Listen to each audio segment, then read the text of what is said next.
Good morning, everybody. It's Wednesday, November 16th, 5:37 a.m. Central Time as I speak here. December corn futures down 6 1/4 at 660 and a half. January soybeans down 11 3/4 at 1445 and a half. December Chicago wheat down 21 1/4 at 807. December Kansas City wheat down 16 at 947. December spring wheat down 13 1/4 at 960 3/4. If you guys are listening on the podcast, appreciate it. Ratings and reviews, very much welcome. If you're watching on YouTube, guys, make sure you subscribe to the channel. Hit the like button, leave me a comment. If you have some weather updates, yield updates, basis updates, any sort of opinion on anything that I say here, drop it in the comments. Those comments go a really long way in terms of helping YouTube to help me to grow this channel. Appreciate it as always, guys. If you'd like some additional information from me, visit my website, www.standardgrain.com.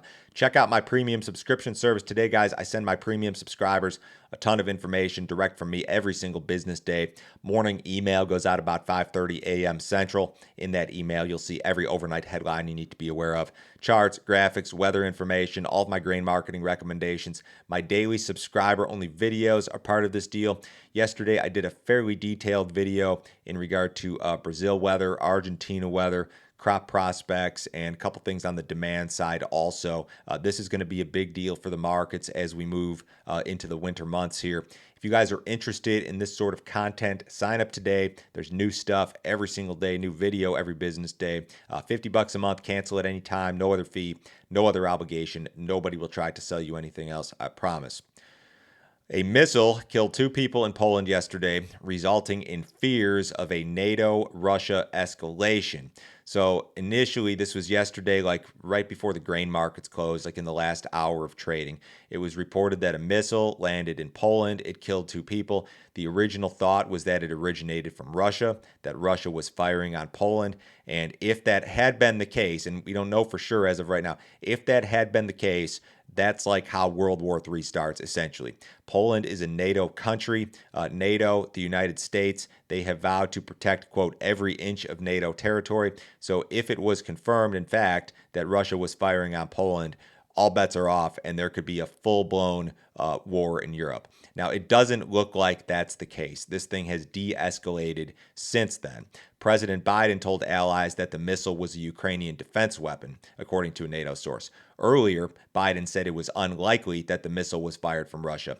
When asked if it was too early to say if the missile was fired from Russia, Biden said this: "There is preliminary information that contests that. I don't want to say that until we completely investigate it, but it is unlikely in the lines of the trajectory that it was fired from Russia, but we'll see." NATO leaders are going to hold some sort of emergency meeting today in order to discuss the topic. So what happened initially is the grain markets rallied sharply on this, on even the slim prospect that you're going to get into like a NATO, Russia, World War III type situation, because that's what this could easily result in. And why is that bullish the grain markets? This next graphic is pretty much sums it up. Russia and the European Union are the 2 top exporters of wheat in the world. So if you've got a war essentially between Russia and the European Union, or throw NATO in there or whatever, you'd see a massive disruption to wheat exports and grain flows to the world. So that's why the market spiked, but we're back lower this morning.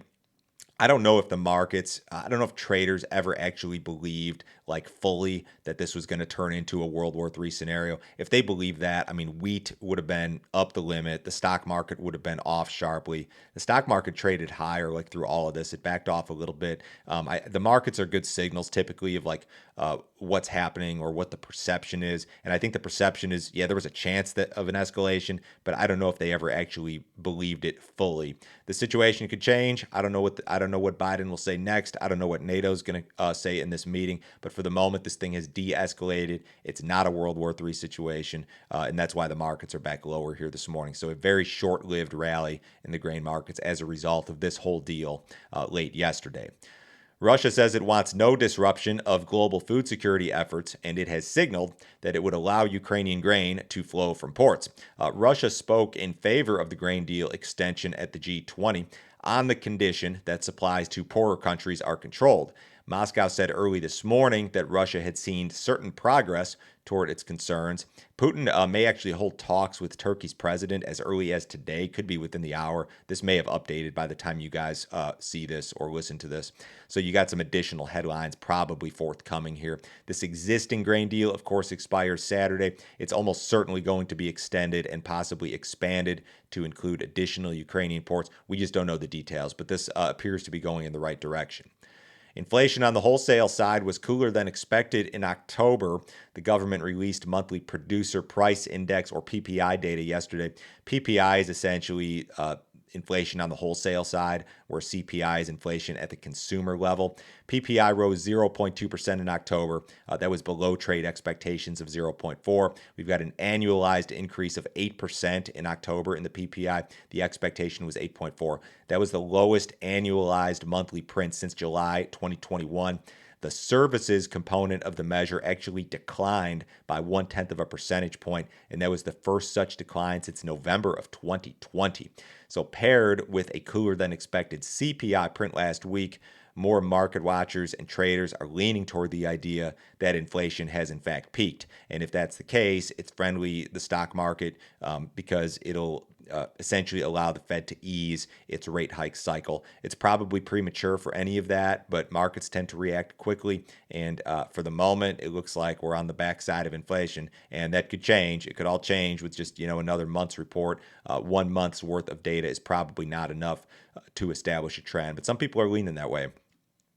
We had a NOPA crush report yesterday, a strong crush number, but as expected, 184.5 million bushels of soybeans crushed by NOPA members in October. That was up 17% versus September, up marginally versus the same month last year. This is pretty normal stuff. October is typically one of the strongest months of the year when it comes to soybean crush here in the United States. Processors increase activity as harvest soybean deliveries arrive at plants. USDA projects that U.S. processors or crushers will account for 51% of all soybeans grown, or all demand for soybeans grown in the United States this year. So this is something you absolutely have to pay attention to. Crush is more than half of your demand base. Water levels on the Mississippi River have improved. Levels near Memphis have increased by more than 6 feet after recording record lows back in October. Government projections indicate some additional improvement over the next week or so. So this has resulted in maybe a little bit of optimism regarding U.S. exports, sales, shipments, all of that. Precipitation over the next week or so is really going to be lacking. Looks like you've got some snow this morning over parts of maybe Iowa, Illinois. I don't know if this is going to amount to much. The next 7 days, there's really not much in terms of expected accumulation really anywhere in the country. Plains still really dry and drought-stricken. The Corn Belt's dry as well. 6 to 10 is kind of a mixed bag. So there's not like a ton of rain in sight, and we need rain for a lot of reasons. But the rain or snow or precipitation. But the river situation has improved, which is certainly a positive. The cattle market was mixed yesterday. Feeder cattle traded sharply lower. I think just on that corn rally would be my guess. There was some cash trade, light trade at 154 in Nebraska, which would be up a buck from last week. I don't know if that's enough to establish a trend. U.S. dollar's a little bit lower this morning. The stock market's about flat. The Dow's up like 10 points.